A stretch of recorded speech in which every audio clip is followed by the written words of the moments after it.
Okay, good evening, everybody. It's 7 o'clock, so we're going to call this meeting to order. Perhaps the person in the back of the room could do me a favor and close the doors so we can have a little quiet as we get started. Clerk Aguilar, could you please call the roll?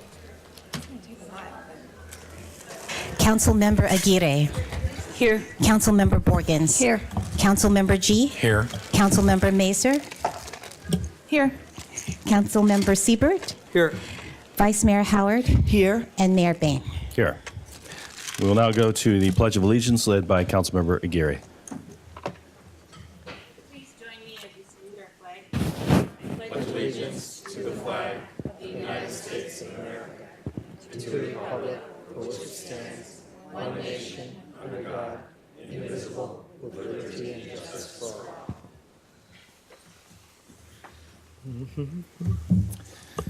All right, thank you very much, everyone. So this is our State of the City address, and this is a chance to really focus on the people and the organizations that are having a really positive impact on the community. This year's theme is People, Our Greatest Asset. And if that theme sounds familiar to you, it's because it's the same theme that we used last year when Councilmember Siebert was mayor. We liked it so much that we wanted to continue it for one more year. And so we're very glad that you were able to join us in person today, and welcome to everybody who's watching from home as well. So first of all, what I'd like to do is just, as I look out in the audience, I'd like to see if there are any former mayors here. Is there anyone, a former council member who has represented us? Oh, I see Barbara Pierce in the back. Please stand up, Barbara, so that the audience can recognize you.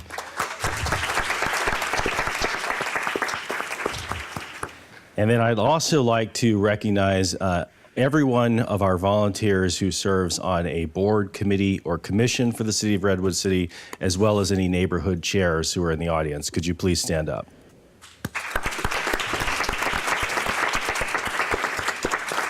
Thank you very much. I recognize at least two people who wear both of those hats that we just called. And then finally, I would like to recognize all of our city employees. So if you were an employee of the City of Redwood City, please stand up so we can say thank you.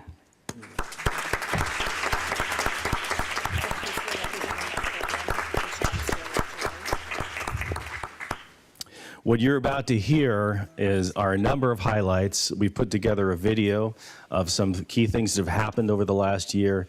And I want to point out that all of these things happened because of our staff. So the people that you just recognized, they didn't happen because of us. We're the policymakers. And I think most people don't realize that many of us have full-time jobs outside of serving the city. Our staff's job is to make sure that this city runs smoothly every single day. So thank you very much for that. With that, I would like for us to go right into our highlight reel. So let's roll the video. Would you like to do public comment or the video Oh, first? I'm sorry. I got so caught up in the moment here. I do have two speakers cards. Thank you. The first speaker we have is Clyde Pinto, followed by Brian Jaffe. Mr. Pinto?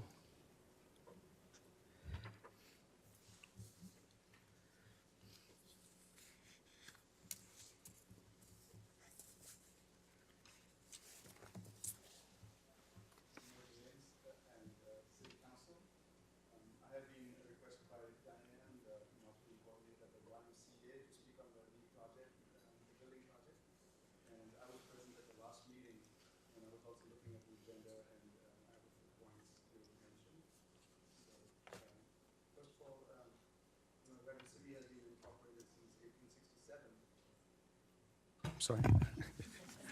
Redwood City has been incorporated since 1867, and the YMCA has been a community resource since 1925. So the partnership between YMCA and the city is much appreciated. And it will help combine resources and also reduce a lot of costs. The YMCA has about 3,000 members and about 250,000 in financial assistance and programs, subsidies to Redwood City residents every year. I've been a resident in Redwood City for about 14 years and a member in YMCA for about 7 years. My wife, she likes to swim there, and I like to do yoga, like core exercise and, weight training kind of thing. And The YMCA has also many other programs, which I can mention all of them right now, but that's really helpful for the community. Some of the points that were brought up while I spoke to membership and were about the parking spaces, and I'm not sure exactly how many number of parking spaces were available, but someone was saying about 400 spaces, and the more the better would be good. The second point was traffic flow would preferably be one way with incorporating like smart circulation. Another point was about the size of the front lobby. If it's allowable, it could be reduced to accommodate more separate rooms because noise level is always a factor when they have classes at YMCA. Another point is the size of the theater should match the attendance. So if there's only a few people attending the theater, there should be less, it should be a smaller sized theater. Also, the size of the promenade should match the usability of the promenade so that, there's more rooms in the YMCA building. Also, one of the things mentioned was that the hot tub and jacuzzi would be a really good addition to the plan with the 2 swimming pools, which would help after workout relaxation and would also help the seniors.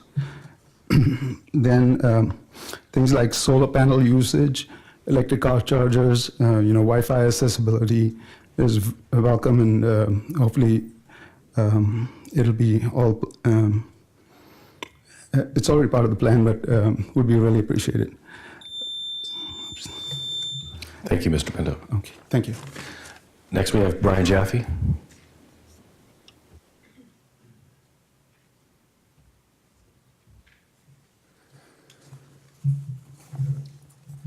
Good evening, Mayor, City Council, City staff, and members of the public. My name is Brian Jaffe. I'm a Redwood City resident and the creator of VOCA. Today, I'm going to deviate from my normal format. VOCA did ask a question this last week about the pending Harborview project, and I've shared a detailed report with City Council and City staff. The Cliff Notes version is that by over a 2-to-1 ratio, VOCA respondents oppose the project due to concerns about congestion and lack of housing.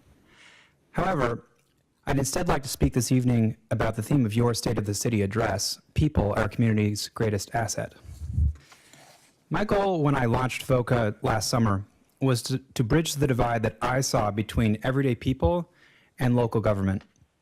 In a world where it's 1,000 times easier to say something negative on Facebook than something constructive here in City Hall, I sought a way to bring the desires, concerns, aspirations, and anxieties of everyday people constructively into our local democracy.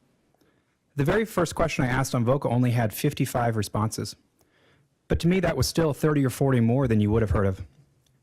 Today, over 600 Redwood City residents have signed up for VOCA, and each week over half share their opinions on issues ranging from development and street design, to childcare and affordable housing, to budget priorities and taxes. In other words, hundreds of everyday Redwood City residents are thinking critically and sharing their views with you about the exact same topics you're discussing and deciding in this room. Why am I sharing this? I know that between your revamped neighborhood associations, countless public meetings, and online presence, city government makes great effort to engage with the broader community on your terms, and I applaud this. What I am here to ask is that in addition, you embrace efforts to communicate on our terms. Letters, emails, public speakers, demonstrations, and yes, text messages on VOCA. Sometimes these are the way we want to participate, and I think this should also be given equal value and consideration. In closing, I recognize that public service is a service. It is something each of you do rooted in a desire to improve the community you live in. However, it is not a closed book test. You don't have to discover the answers on your own. In fact, they are generally right in front of you if you're willing to openly listen to what everyday people have to say. Thank you, and I look forward to the address. Thank you, Mr. Jaffe. All right, before we re-roll the video, I'd like to recognize a few other people who are here in the room. I'd like to recognize Joan Dentler from the Office of Senator Jerry Hill. Is Joan still here? Thank you, Joan. I'd like to recognize Mario Rendon from the Office of Kevin Mullen. and Zach Ross from the Office of Mark Berman. So thank you for being here.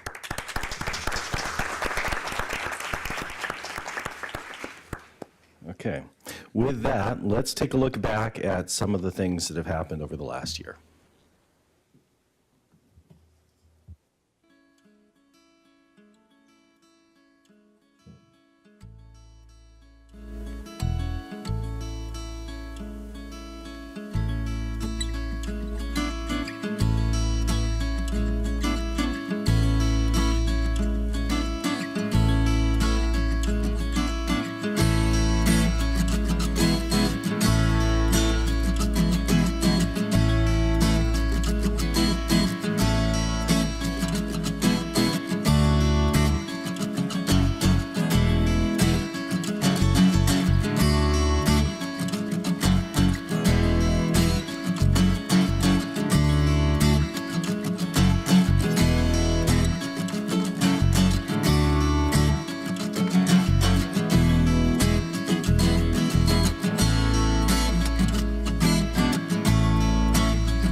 So again, I'd like to thank our staff. I'd like to thank the people who worked on the video, as well as everybody who made each of those initiatives move forward in the last year.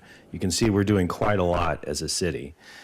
We wanted to do it in the form of a video so that we would then have more opportunity to highlight individuals and organizations who are embodying each of those strategic initiatives. So we will start with a community for all ages, and that will be led by Councilmember Alicia Gary. Thank you, Mayor.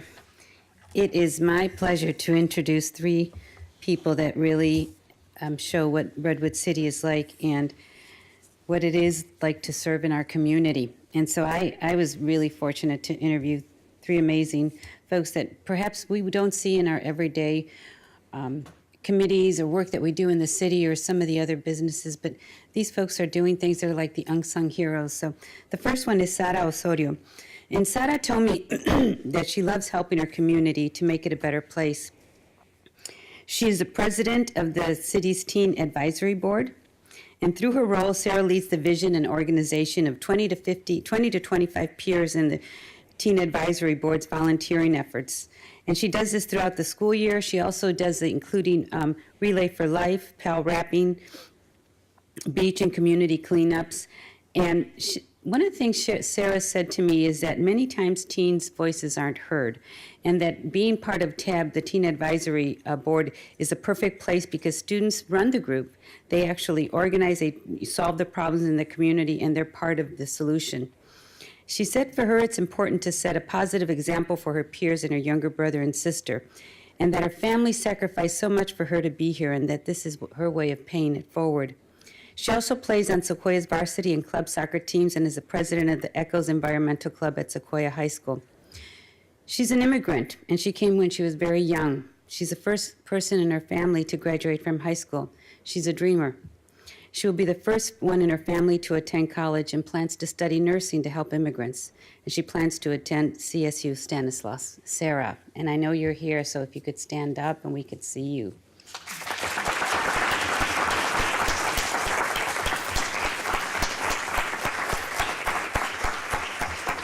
Thank you for all you do, Sara. The next young lady that I'm going to introduce is Tammy Herrera. And Tammy is from Guatemala. She's a participant with the city's Fair Oaks Adult Activity Center, and she's also a volunteer for the Fair Oaks Information and Referral Program. She has volunteered for over 15 years in the monthly Family Harvest Food Distribution Program at Fair Oaks. She works in the garden at the Senior Center every Friday. Tammy volunteers at the annual Toy and Book Drive for distribution during Christmas. She also volunteers for the Mexican Mobile Consulate and helps out immigrants from Guatemala and Honduras. And she also helps DACA students. The last thing she said to me is, I help Terry anytime she needs anything. So Tammy, would you please stand up so we can highlight you and thank you.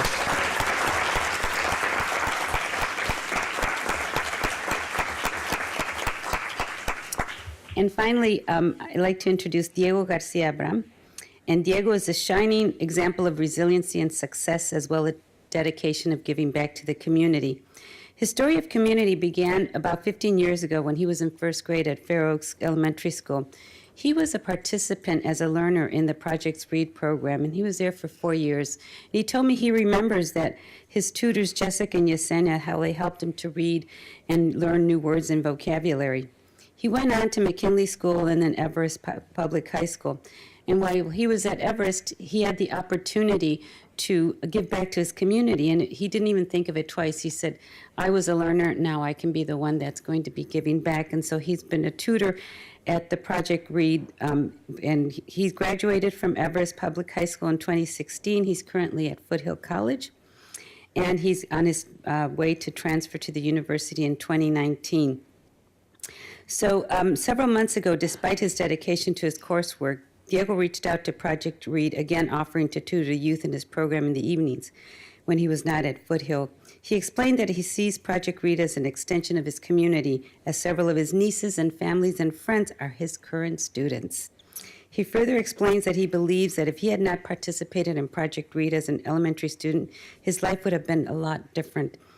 He is committed to helping youth in his community receive the supportive mentoring that was valuable to him, and he has now joined the Project Read staff in order to help pay for his college and transfer to the university and deepen his commitment to serving his community.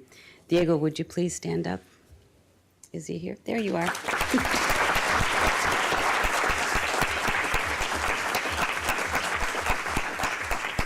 So I was so lucky to be able to meet these three amazing individuals that are really the faces of our community. Thank you all for what you do, the three of you.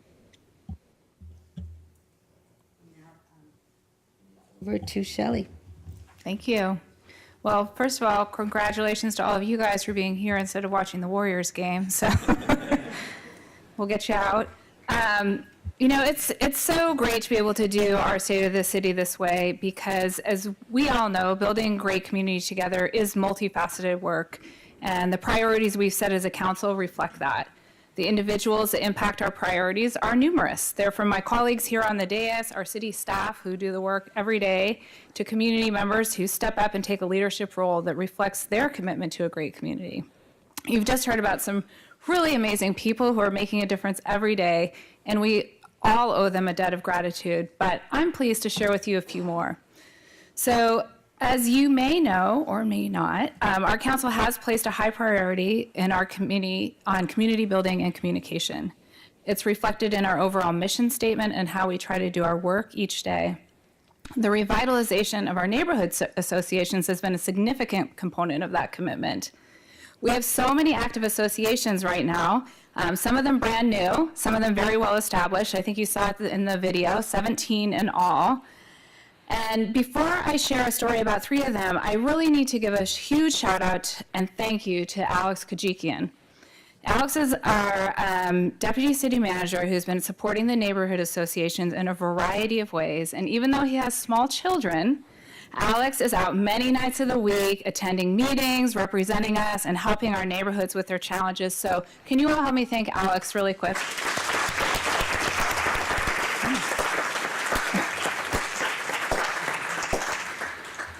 Alrighty. So our newest neighborhood association, no surprise, is our Downtown Neighborhood Association. It's spearheaded by a Redwood City native, Jason Galasadas. Jason, can you stand up for a sec?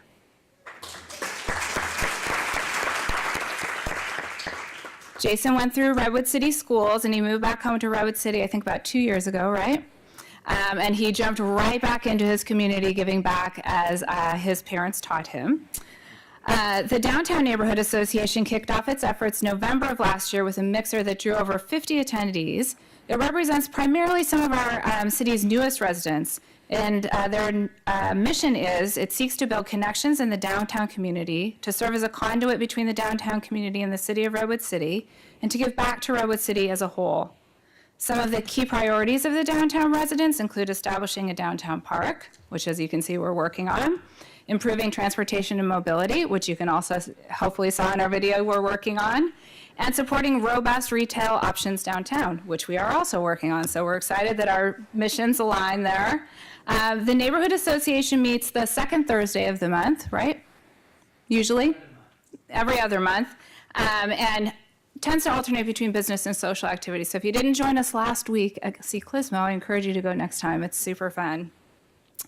On the other end of the spectrum is the Redwood Shores Community Association. It's currently headed by Sue Nix. Sue couldn't be here tonight because she is taking a rare trip out of town, which we are happy she's able to do, and she told me she's actually going on a vacation. So if you know Sue, you know that's unusual for her. So while we wish we could recognize her in person, we're happy that she's having a little bit of time to herself. After 32 years in the Shores and 10 years on the board of the association, Sue knows what it takes to have an effective and vibrant neighborhood association. Their monthly newsletter, The Pilot, which currently reaches about 6,000 people, has been going out to neighbors for 50 years. She describes a time when it was dittoed, stapled, and hand-delivered. Some of you in this audience I know remember dittos, some of you do not. And if you've seen it recently, it's really come a long way. It's got excellent design, wonderful news, and even has ads to help support it. And since they believe that Redwood Shores Association believes that a big part of their role is communication, they also have included signboards in the shores. If you drive out there, you'll see them. And they have an email blast that they send out to about 1,500 people. Sue feels strongly that the neighborhood wouldn't be as nice without the association. They've advocated to have a fire station, a library, schools, and levees. All of it worked. They see themselves as a connection to the city for the residents and a place for people to go in the shores. I also want to note that Sue talked quite a bit about how much she appreciates her relationship with the police department, Parks and Rec, and Public Works and Fire. So thank you guys all for your great work with the Redwood Shores Community Association. Now, just in the middle, just right, is the Friendly Acres Neighborhood Association. It's chaired by Bonnie Miller, and I saw Bonnie a few minutes ago. Where are you, Bonnie? Can you just stand up so people can see you?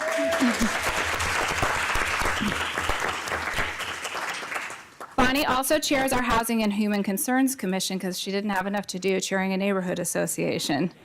Bonnie told me that she was tricked into chairing her association when the city was at another time revitalizing its neighborhood associations in 1989. So Bonnie's been the chair of that neighborhood association since 1989.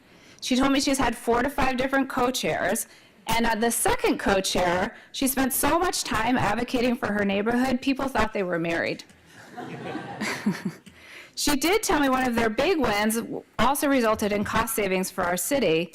The city was retrofitting the fire stations for earthquake safety, and Bonnie and her co-chair did some calculations, and they discovered that if they built a new fire station, which as a bonus didn't flood when it rained, would actually be $11,000 cheaper.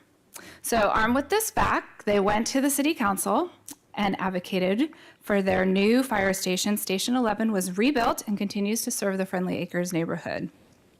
The Friendly Acres Neighborhood Association was the first to do disaster preparedness training and continues to maintain their container, which holds just a little bit of factual information. This is where you would need to be in a case of an emergency. 9 55-gallon drums of water, food for 3 days for 100 people, flashlights, and radios. And they're such a good partner, they've also given a key to the school so that if they're not around and the school needs to get into that container, they can also access the supplies.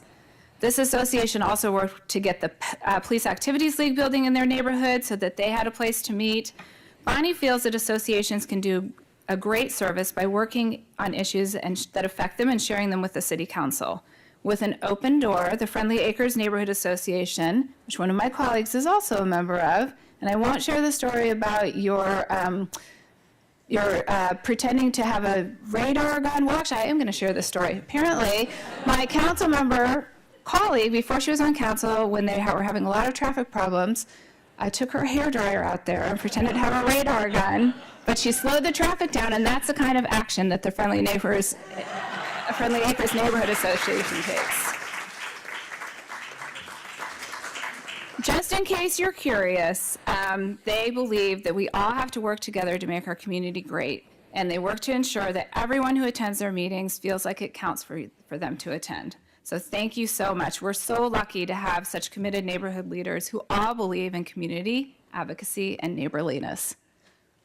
All right, now I'm switching gears, almost literally, to talk about another group of community members. Thanks for keeping up with me, since I didn't give you my talking points in advance, who are making a difference not just in Redwood City, but in our region, the Boardwalk Auto Mall. So where's the Boardwalk Auto Mall team? Are you guys here? They were going to try and make it. Must have had too many extra cars to sell. As you all know, the council's identified economic development as a priority, and for us in Redwood City, that means to develop and sustain a thriving local business environment that contributes to the community's economic well-being and quality of life. Now, I look at 2 aspects of that definition. The thriving local business environment contributes to our tax base and revenues, enabling us to provide services like police and fire for our residents. Car dealerships are a significant source of sales tax revenue, and as such, important to our city. But I also think about quality of life beyond our economic well-being, how we protect our environment and contribute to clean air and water. That's why Jamie Kopf and the Boardwalk Auto Team are my choice to highlight. They not only contribute to our economic vitality, but they've also gone to great lengths to reduce their energy consumption, recycle products, and protect the environment from hazardous materials. Boardwalk Auto Mall, whose brands include Chevrolet, Nissan, Volkswagen, Lotus, Dodge, Jeep, Ram, and Chrysler, covered a wide range there, is Northern California's greenest car dealer. Starting with the sales of the electric Nissan Leaf, they have risen to become the #1 Leaf dealer in the U.S. A quote from Jamie is, "After we started selling the Leaf, we thought, why stop there? Let's keep it going." Working with PG&E, the Boardwalk Auto Mall has reduced their lighting energy usage by nearly 90%. A contributing factor has been their conversion to LED exterior lighting. They were one of the first automotive facilities to make this conversion. They also partnered with fellow Redwood City dealers Town Ford and Hopkins Acura to install 1,200 solar panels, the largest endeavor of its kind on the peninsula. And they've also installed a 50,000 photovoltaic project to charge their electric vehicles with SunPower. And they're currently permitting for an additional 35,000. As well as they're planning to install additional 24-hour charging stations for all electric vehicles. But they haven't stopped there. They've built their facility with clean environmental, with a clean environmental focus. They have no in-ground lifts, no in-ground storage tanks, and all their underground piping is done in PVC so that they can reduce the risk of soil and groundwater contamination.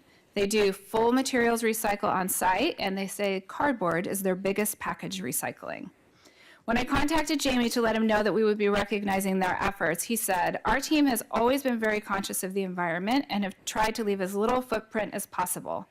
We are so grateful to the Boardwalk team for all their efforts to keep our community and our region green and healthy." So thank them. Can you help me thank them even though they're not here? Maybe they'll watch. And now I'm pleased to turn the mic over to my colleague, Councilmember G. Thank you, Councilmember Mazur. Government operations. You know, it may not sound too exciting, but as Mayor Baines started his comments earlier, we have a number of team members that are not only with us here tonight, but are here in our city every single day. And it's our Redwood City team members. They're our front line, the boots on the ground, interacting with our residents every day. Whether it be a sewer project, mowing the lawns, making sure there's toilet paper in the restroom, or filling a pothole, these are the people that take care of our city, our community's greatest asset.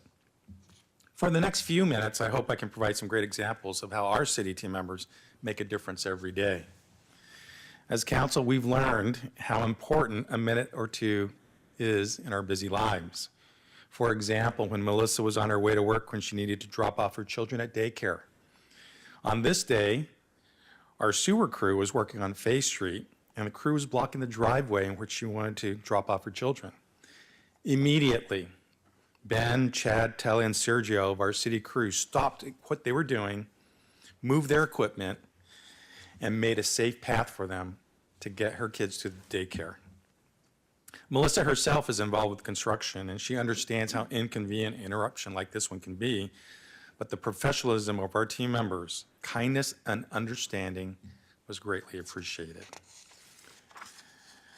I'd like to introduce you now to Jessica and her daughter, Charlotte. I don't know if Jessica was able to make it tonight. Jessica, it's great to see you. Did Charlotte make it? Oh, yes, there she is. Great. Jessica is currently a stay-at-home mom. As someone who is not a library goer, they have discovered the programs at the library. The programs are a lifesaver. The programs at the library expose her daughter to a wide range of learning opportunities, including cultural, languages, arts, crafts, STEM, and song. When Charlotte goes to song time and listens to a song in Spanish, she sings it on her way home. Miss Leslie's book recommendations are right on target. They are perfect for her daughter and exposes her to Spanish. She is one of Charlotte's favorite teachers. Through Miss Leslie's STEM class, a class that Miss Leslie obtained a grant for and created curriculum, she captivates a class of 20 kids, all under the age of 5, and exposes them to science that they can understand. For example, Jessica and her family just returned from a trip to Disneyland, and her daughter started naming the primary colors that she learned from Miss Leslie's class. Arts and crafts in Miss Pam's class on Wednesday after school and before dinner is a treat. Then, of course, I can't forget about Daffy Dave, every Tuesday, 3 o'clock at the Shaberg Library. Disneyland can be a lot of fun, and when they went on It's a Small World, Charlotte yelled out, "This is the song that Daffy Dave sings." Walt Disney is smiling. The programs at the library are having tremendous impact on the growth development of her daughter, but it's more than that. The children and the parents are building a network of friends. They're creating experiences that they will remember. It's not the buildings, the collections, or the reference materials in the library. Sorry, Derek. No. It's the impact of Miss Leslie, Miss Pam, and Daffy Dave that are helping Jessica, Charlotte, and the other children and parents create a community. So thank you. And the last story I'd like to share involves Jose, Carlos, Jesus, Francisco, Mike, Mark, and 3,225. City Trees is a Redwood City nonprofit organization that is comprised of volunteers. Without the partnership of Redwood City and the staff of Public Works and Parks, Recreation, and Community Services, it might be safe to say that there would not be 3,225 trees planted since 2000. This partnership would help City Trees plant an average of 180 trees a year. Our team helps identify planting sites in the city, letting neighbors know that the planting is planned, and lovingly what we call door knocking, letting the neighbors know there's trees coming, and if you could, sign an agreement to help water the newly planted trees, buying the trees at wholesale prices, storing the trees until planting day, making arrangements for having the underground utilities marked and located. If a large tree is being planted, getting the right equipment to help dig that hole, making sure the trees are delivered. If you're in the median, doing traffic control, watering the trees if needed, and making sure that when they do prune and pub, and I did make sure those words were in the right order, the pruning's cleaned up after before they head to the pub, so that there's not a big mess left behind. By the way, City Trees has just started their Prune and Pub series. Their first session was May 10th. They do that from May to August, so if you want to take a lesson in pruning, followed by the pub part, you can find them on Facebook. There are other volunteer tree planting organizations in other cities. One of the board members, Jess, and one who works for Davy Trees, one day pulled Mark Canfield, our city arborist, aside, said Mike Gibbons is going above and beyond. Mike's doing things he doesn't have to do. He is making stuff happen. So Sims, I know you're here, and I think Nancy, anyone else with City Trees, please rise and be recognized.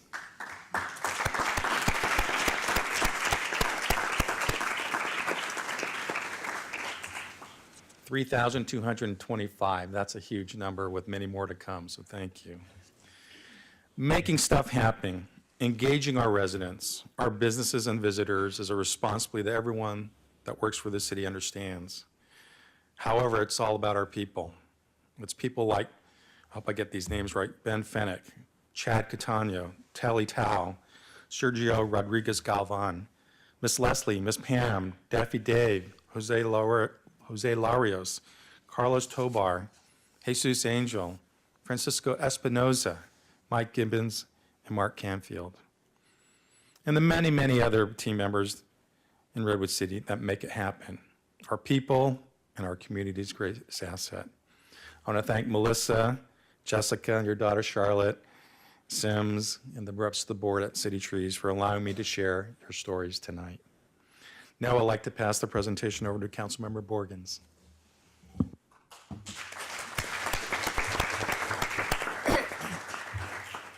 Good evening. I get to celebrate tonight housing. And when I accepted this challenge, I didn't realize what a challenge it would be. And I myself have learned a lot through preparing for tonight's presentation. So let me start by saying affording a home in Redwood City and the broader Bay Area is becoming increasingly more challenging.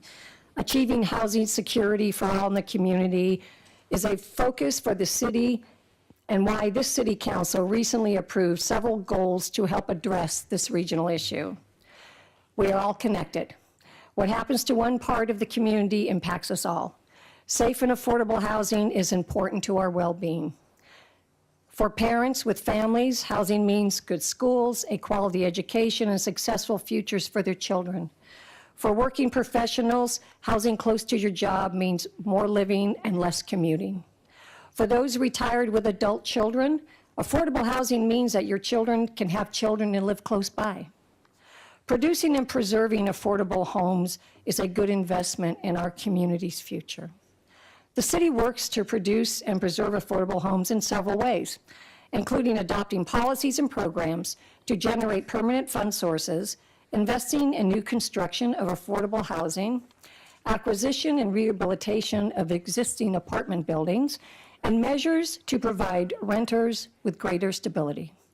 One recent innovative effort to preserve existing affordable housing in our community, including facilitating Stanford University's donation of $1 million to St. Francis Center to purchase an apartment building located at 780 Bradford Street in downtown Redwood City.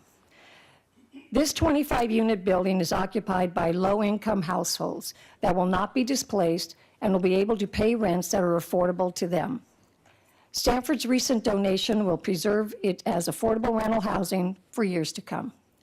The major hurdle when creating affordable housing is the overall cost, especially the land and construction costs. This is true both for the development of new housing and when preserving existing homes. To help solve this problem, the city recently approved requirements that will generate funding for affordable housing in the future. With these challenges in mind, on March 26, the City Council approved ordinances to require minimum rental lease terms and relocation assistance for low-income tenants and rental properties with 3 or more units in Redwood City. The city has achieved many recent successful accomplishments and it is actively engaged in working with the community to continue to identify short-term, mid-term, and long-term solutions that will increase the supply of affordable housing and preserve existing affordable housing. So what are we doing? I'm going to highlight some of our policy, programs, and partnerships. Permanent fund sources, generating funding for affordable housing through short-term rentals. The City Council recently held a public hearing, took initial steps to regulate short-term rentals, Airbnb and others, and dedicate the Transparency Occupancy Tax, Hotel Tax, TOT, revenue generated to the city's Affordable Housing Fund. Redwood City is the first community in the region to dedicate taxes generated by short-term housing to support affordable housing. Housing developers pay fees to help create new affordable housing in our community.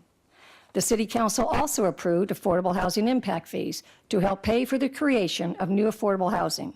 This action requires new residential and commercial developments in our community to pay fees to support the production of affordable housing. The estimated affordable housing impact fees generated from developers dedicated to affordable housing are approximately $5 million in 2018. This funding is set aside in the Affordable Housing Fund. Other housing fund sources. Redwood City voters adopted a utility users tax in 1988. A portion of this tax is used for affordable housing. The city receives Federal Community Development Block Grants, CDBG, and Home Investment Partnership, HOME grants, each year, and we just awarded over $1 million of these funds to support affordable housing production and preservation programs. I want to take this moment to thank the Housing, Humans, and Concern Committee for all their work that they did to allocate these funds to needy organizations. Creating and preserving of affordable housing. The City of Redwood City offers a number of programs and services to support for all income levels. The city helps residents locate affordable housing, keeps homes affordable through housing rehabilitation grants and programs, and continually looks for ways to create new affordable housing. To date, the City of Redwood City has produced almost 900 units in below market rate housing, including rental and ownership units. All of the units are deed restricted as affordable for 30 to 55 years. Redwood City has assisted with the rehabilitation of 2,800 homes owned or owner occupied by low-income residents. As a result of the city's new housing impact fees, some developers have opted to provide affordable units rather than pay the fee, which is an acceptable alternative. This alternative has already produced affordable units, and more are approved and under construction. Policies and initiatives. The city has adopted a number of policies and initiatives to help produce and preserve affordable housing. New affordable housing requirements for density bonus update. Amended the downtown precise plan to reserve units for affordable housing. Affordable housing development on city-owned Bradford site. adoption of affordable housing impact fees, and increased flexibility to add accessory dwelling units. Partnerships.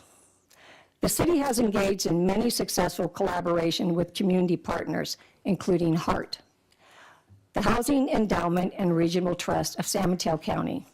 The city is a member agency of this organization that was formed in 2003 as a public-private partnership among the cities, the county, and the businesses, nonprofit, education, and labor communities to create more affordable housing opportunities in San Mateo County.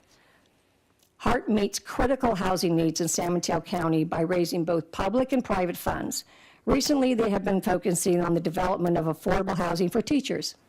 As we have seen with the Kenyatta College project, teacher and staff housing, this model works to help recruit and retain our teachers in this difficult housing market. Mid-Penn Housing Corporation, one of the nation's leading nonprofit developers, owners, and managers of high-quality affordable housing. HIP Housing works to improve the housing and lives of people in our community by enabling people with special needs, either from income or that's rolling on me, with special needs, either from income or circumstance, to live independent, self-sufficient lives in decent, safe, low-cost homes. And Habitat for Humanity works to provide affordable home ownership opportunities to very low-income households. Two special projects I would like to highlight tonight: Mid-Penn Housing and HIP Housing. Mid-Penn Housing, 3752 to 3770 Rollison Road, is a 55-unit apartment complex now owned by Mid-Penn Housing. The city invested $1.1 million of its affordable housing funds generated from housing impact fees to help prevent the displacement of 55 extremely low and very low income households that currently occupy these units. Mid-Penn is renovating these apartments that were severely neglected, which will improve the health and safety of the tenants. The city's investment will also preserve the affordable rents for these units for 55 years. HIP Housing. HIP Housing successfully runs many programs to enable people with special needs, either from income or circumstance, to live independent, self-sufficient lives in decent, safe, low-cost homes. Their primary programs include home sharing, self-sufficiency, and affordable housing development. The City Council approved over $1.5 million from its new affordable housing funds, from revenue generated from its housing impact fees, to provide HIP Housing the ability to acquire an existing apartment building. The HIP Home Sharing Program. HIP Housing also operates a home sharing program that matches low-income people seeking affordable housing with people that have a home to share. In some cases, both the housing seeker and the housing provider are low income. The city funds to HIP Housing help support the home sharing program. Tonight, I would like to share a home sharing success story. Rich Chabaro, and Rich is here with us tonight. Rich, would you please stand for a moment so we can recognize you? Thank you. I'm going to share Rich's story. Rich is a senior, a Vietnam veteran, and has worked through the Redwood City Parks and Recreation Department for 27 years as an assistant league director for adult sports and as a field supervisor. In 2013, the roommate he lived with in Redwood City passed away, and Rich was given a 2-week notice to move. The Park and Recreation Department told him about HIP Housing Sharing Program, and within a few weeks of applying, he was able to move in with a housemate in Redwood City who had a 2-bedroom home to share. A year or so later, Rich had to have a full knee replacement, and unfortunately wasn't eligible for disability income.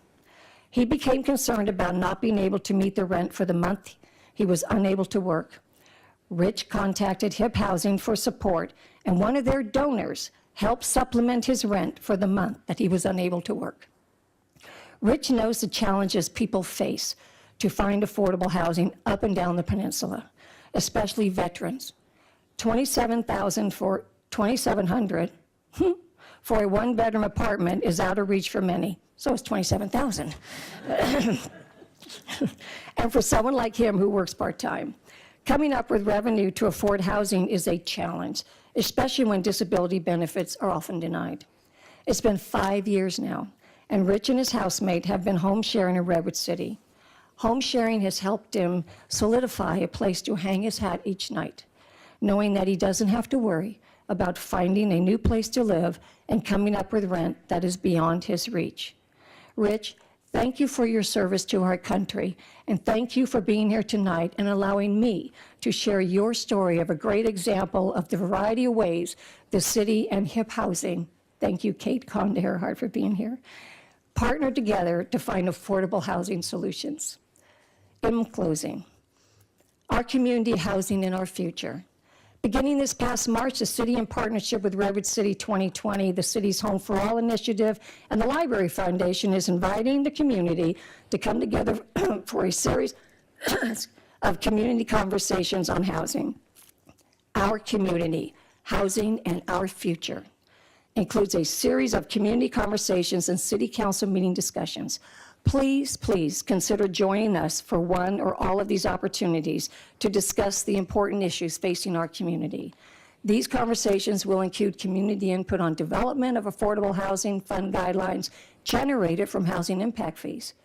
I would like to invite the community to attend our next community conversation on housing, May 22nd, 7 p.m. at the Veterans Memorial Senior Center, or go to the redwoodcity.org website for more information. So how are we doing? Have we found our nirvana when it comes to providing housing for all our people? Probably not quite.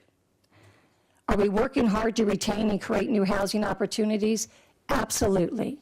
Redwood City will continue to preserve the housing diversity of our community, but continue to provide housing opportunities for all.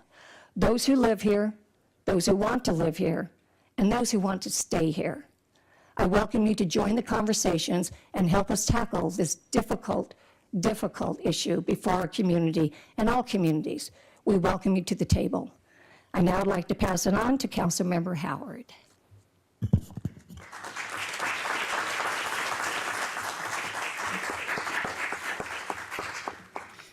Thank you, Councilmember Borgens. A Bengali author wrote these words more than 100 years ago. I slept and dreamt that life was joy. I awoke and saw that life was service. I acted, and behold, service was joy. Today I'm going to tell you about 3 groups of people, mostly volunteers, who provide unique services to our community, and because of them, our city is a safer place to live. The first is the Volunteers in Policing program. This program is made up of a diverse group of community members with a wide variety of backgrounds, from students and aspiring police officers to tech company executives and Stanford academics, all of whom donate their time to make Redwood City a better and safer place to live and work. The group meets monthly to train, plan their events and activities, and enjoy each other's company. The Volunteers in Policing, or VIPs, provide crucial support to the police department at a wide variety of events, and by doing this, keep our officers available to respond to critical incidents and emergencies. As a group, they donate over 2,000 hours of volunteer time to the city each year. And it is no exaggeration that many of the events the department is able to participate in would not be possible without the support of the VIPs. They are led by Simon Streets and Tony Rogers, both of whom have full-time corporate jobs. Over the past 5 years, the group has become a more integral part of our police department and has their own vehicle, vests, flashlights, and radios, all to better support the police department at different events. Some of the diverse activities they have supported include Music on the Square, Music in the Park, Bethlehem AD, Neighborhood Watch, Downtown Festivals, the Port Festival, Fair Oaks Community Day, the 4th of July Parade and Fireworks Show, Hometown Holidays, the Citizens Police Academy, Fingerprinting Children for the Missing Person Protocol, and special details such as presidential and VIP visits, and the list goes on. At these events, they often arrive early for setup and stay late for cleanup. They provide traffic control, hand out department literature, engage with the community, and most importantly, provide those extra eyes and ears that make our police department more efficient and our communities safer. The VIPs are an integral part of public safety in Redwood City and a valuable asset to the community. Since its inception in 2005, the total volunteer hours exceeded 54,000, with over 8,000 hours this past year. There are now 21 members, so some quick math will tell you that is over 400 hours per member last year. These volunteers provide the community with an inviting, supportive, and caring face for our police department. And in the words of Captain Streets, the Redwood City Police Department VIP organization is filled with volunteers who have heart, who love Redwood City, and give whenever they are able. The VIPs have and continue to grow our efforts to provide the community with an inviting, supportive, and caring face for our police department. It is volunteer programs like this that Tony and I believe help make Redwood City not only the best climate by government test, but one of the best cities to live and thrive. I'd like to ask members of our Redwood City Police Department and our volunteers in policing to please stand and be recognized.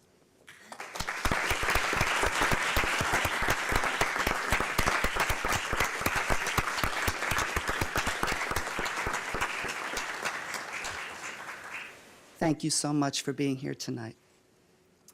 The second group are our CPR trainers. In 2016, Assembly Bill 1719 mandated that cardiopulmonary resuscitation, more commonly known as CPR training, would be accomplished for all high school students by 2018.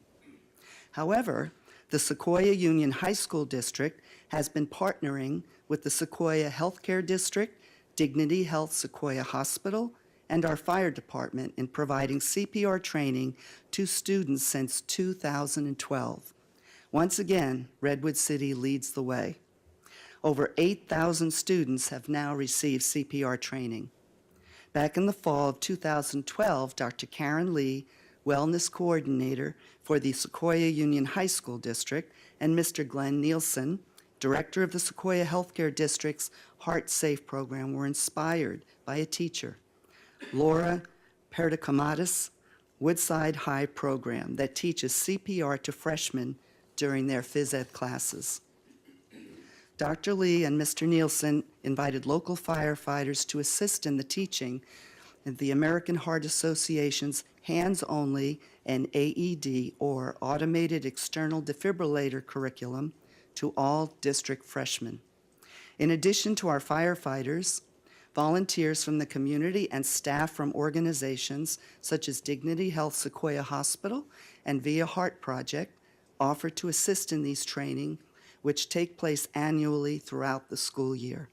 This has been an extremely rewarding project, and the CPR team is looking forward to training future incoming freshmen. Has the training yielded good results, you ask? I am so pleased to share this story with you. Last fall, a Woodside High School student saved the life of his classmate. Teacher Rich Modolewski had just taught CPR, AED use, and the Heimlich maneuver to his phys ed class. That same day at lunchtime, freshman Humberto Villalobos started choking, and his classmate, Oriel Oropeza Herrera, quickly dislodged the food from Humberto's throat by using his newfound knowledge of the Heimlich maneuver. Oriel is a true hero. On November 4th last year, a free heart screening clinic was held at Sequoia High School, where 621 students were screened, and 4 were found to have cardiac anomalies that required a visit to a cardiologist. For any of you who are interested, Sequoia Healthcare District offers free CPR training at their Redwood City office. I'd like to invite all members of the CPR team, Sequoia Healthcare District, Dignity Health Sequoia Hospital, and the fire department, all part of the team, to please stand and be recognized.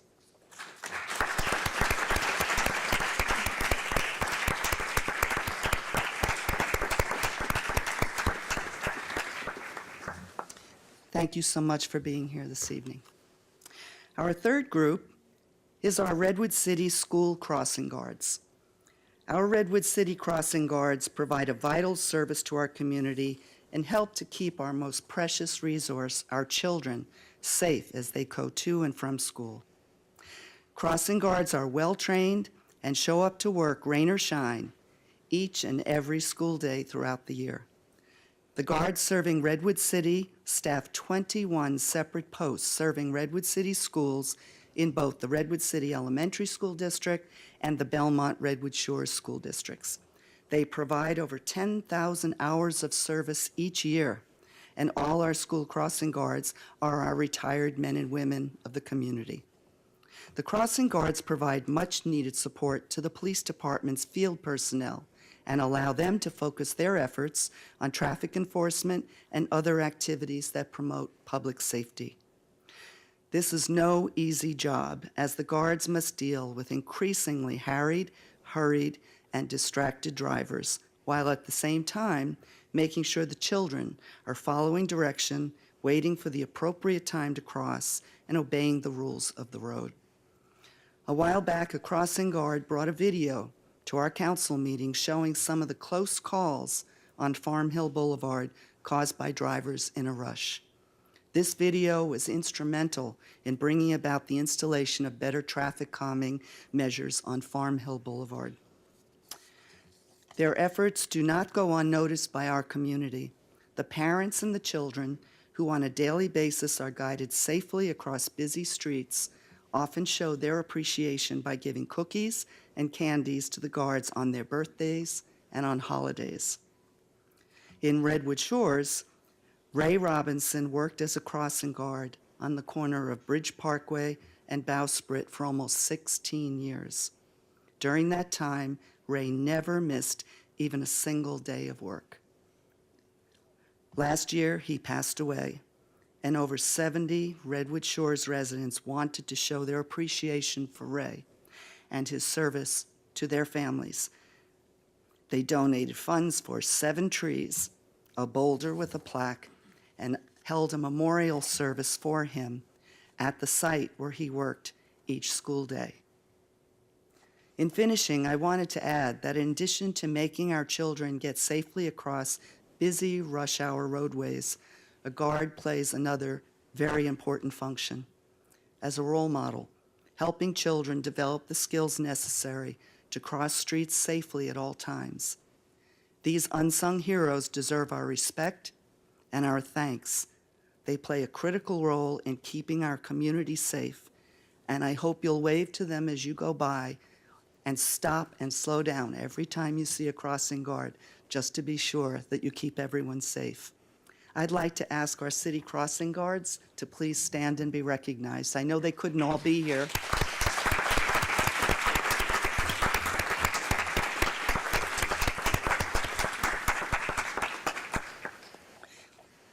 Tonight, I have highlighted just 3 service volunteer groups who unselfishly give of their most precious resource, their time, for the betterment of our community. Hopefully, these stories will inspire you to want to get more involved in your community, in our community. If you would like to know more about how you can get involved, or even perhaps become a VIP volunteer, a CPR volunteer, or a school crossing guard, please go to our city website, www.redwoodcity.org, and click on Volunteer Opportunities. My thanks to these 3 wonderful organizations who serve our community so well. It's been an honor to speak about you. And now I'd like to turn it over to Councilmember John Siebert. Thank you, Vice Mayor Howard.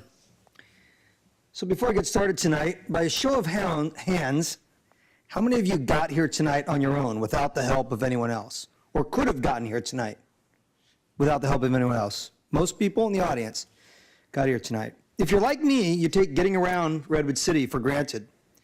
I head out to pick up a few last-minute groceries. I run a quick errand, head to an appointment, doctor's appointment, or meet some friends at one of my favorite restaurants downtown, or, of course, on Monday nights, attend city council meetings whenever we meet. I'm sure that's very high on most people's priority. And while we may face traffic along the way or difficulty finding just the right parking space, or wonder why sometimes weather best by government tests doesn't seem to be true as the rain soaks the roads during the wintertime, the reality is that most of us freely get around our community without having to worry too much about how we're going to get somewhere when we want to or simply when we need to. And yet our community is full of people, many elderly or disabled, who don't enjoy the same freedom of mobility that we do. For those people, the world can be a very small and confined area that includes their homes, yards, or if they're very fortunate, a nearby store that they can walk to. Imagine in your community how much you could get to if you only had to walk or rely on others. So who serves this needs? Certainly family and friends that may be available are there to help at times when it's convenient for them. But there's an organization in our community that, until I went to work for Samtrans about a year ago, I never realized played such an important role in giving people in our community a taste of the same freedom of mobility that most of us enjoy. The people of Samtrans's paratransit through Ready Wheels. Ready Wheels serves persons with disabilities who cannot independently and freely get around our community. On a prearranged basis, service is provided throughout San Mateo County, and caregivers may accompany them for free. Although Ready Wheels service doesn't provide its riders the same freedom we all enjoy, this vitally important service provides safe, reliable transportation to those who so desperately need it. I spoke recently with Tina Dubost, manager of accessible transit services at Samtrans, about Ready Wheels, and she shared with me some amazing statistics. Ready Wheels serves over 8,000 eligible riders at any given time. A whopping 900 of them live right here in Redwood City. This next statistic was staggering. In March 2018 alone, just a month and a half ago, Ready Wheels provided almost 27,000 trips to riders. 5,400 of those trips had a Redwood City connection. All that and boasting a better than 90% on-time record. I get myself around and I don't even think I'm on time 90% of the time. Like Redwood City, Ready Wheels' greatest asset is their people. And Ms. Dubois showed a couple of touching stories. There was the driver who not only was busy fulfilling their duties of providing trips to people in a safe and timely manner, but recently was called upon in an emergency medical situation and whom, with the help of the Ready Wheels dispatch, was able to assist in saving a person's life. And the client who recently shared with Ready Wheels that she uses the service to visit her husband of many, many years as he was recently and now living in a care facility. She shared that she would have no possible way to see the man she loves without the service of Ready Wheels. And that brings me to why people ride Ready Wheels. Whereas the top reasons are for medical care and routine errands, I love the fact that the service is providing people life-giving social connections, including visiting family, friends, attending religious services, taking part in senior adult activities, shopping, getting their hair and nails done, and eating a meal at one of their favorite restaurants. All the things that we take for granted being able to do. As always, it takes everyone in a community lending a hand to truly be a great community. So what role can we all play in making sure Ready Wheels is there for the future to ensure everyone enjoys the personal mobility that we enjoy? Here are 3 quick ways that all of us can help. 1, tell people about Ready Wheels. Let people know it's available to those who need it. 2, if you know someone that would make a great driver or reservationist, have them apply. There's a sign at the Ready Wheels facility on 934 Brewster Avenue, if I didn't know that exactly. Ready Wheels is always looking for great people to join their team. And in November, support the Get Us Moving initiative that will provide critical funds protected from anything but local usage for transportation in our communities. So unfortunately, the people that I talked about tonight, those that rely on Ready Wheels, couldn't be here tonight. They couldn't get, they would have required them to get on a Ready Wheels and get down here for this meeting. But what's interesting about the group that couldn't be here tonight is they're counting on each one of us to be there for them, to be there in support of the things that they need desperately so that they can enjoy the freedom of this community, of this great community, and all the things that it has to offer for them. So thank you, and I'm happy tonight to turn it over to Mayor Bain. Thank you. Well, thank you, Councilmember Siebert, and all of my colleagues for a few things. I think even if we change the theme for next year, we won't change the format because, believe me, you'd rather listen to each of us mix it up and then listen to me talk for an hour. So those are some great stories. And tonight you heard about some of the great accomplishments of the last year, as well as some inspiring people and organizations throughout our community that are working hard to make Redwood City a special place. Redwood City is a special place for a lot of reasons, and it's not the buildings or the physical infrastructure. You didn't hear anything about that tonight. It is the people, and we are a diverse group of people. We celebrate our diversity. We see it as a strength, and even though we have our differences in the community, we're united by our love for this special place that we call home. In government, we're working hard to try to become a model for how government can and should work. And I would say that that is more important than ever these days. This is the level where you can make a difference and where government can be a good force in people's lives. Everyone in this room, everybody watching on TV, everybody in the community has a role to play in helping build that. We've strengthened our neighborhood associations and continue to incorporate them in the way that we do business. We are working with each of our boards, committees, and commissions to develop annual work plans that align with the council's strategic priorities, which you just heard about, and align with the council's vision and strategy going forward. We're becoming more efficient.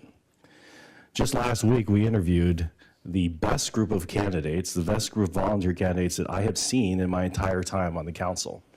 So that tells me that we have a really great group of community members who are super engaged right now and really want to help the city. The state of the city is not just about this organization that we call the City of Redwood City. It's about the broader community. It's about everyone who's doing well, and it's about everybody who's struggling. And we all must work together. The state of the city is about what our business community does to help people in Redwood City. It's about our nonprofits who are key partners for us in helping those who need help. It's about our faith communities. These are not, there's no shortage of ways that residents can get involved. We heard somebody allude to the fact that it's very easy to sit behind your computer and say things. It's harder when you actually get involved in the community. But we need your help. The state of the city is a matrix of intertwining challenges and opportunities, and it takes all of us working together to navigate through those challenges and opportunities. In conclusion, the state of the city depends on you. It is you who give me my unwavering optimism about our future. Let's continue to work together to make Redwood City the best it can be. Thank you.